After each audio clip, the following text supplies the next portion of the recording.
अस्सलाम वालेकुम दोस्तों, अगर आपके डीवीआर के कैमरे या एनवीआर के कैमरे नहीं चल रहे और किसी को एरर दे रहे हैं, तो इसका सलूशन क्या है आपको बताता हूँ।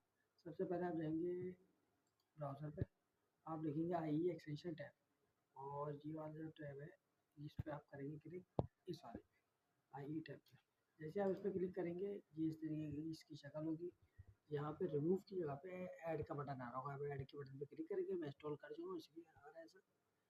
तो जैसे आप क्लिक करेंगे तो इस तरीके का यहाँ पे ये एक्सटेंशन बना हुआ नजर आएगा। और अगर बना हुआ नजर नहीं आता तो आपने सिर्फ इसके बाहर वाले पे जाना है और यहाँ से इसको आई को पिन कर देना है, तो ये यहाँ पे आपके आ जाएगा। जैसे आप ये करेंगे यहाँ पे ये URL बन के आ जाएगा।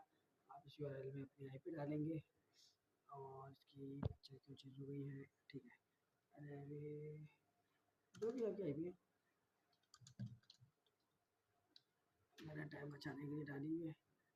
और इस तरीके से आपका कैमरे वर्किंग में आ जाएंगे। एक बात याद रखिए, क्या एक्सटेंशन ऊपर नहीं नंबर IP यहाँ पे डलेगी, IP यहाँ पे डलेगी इस एक्सटेंशन के अंदर।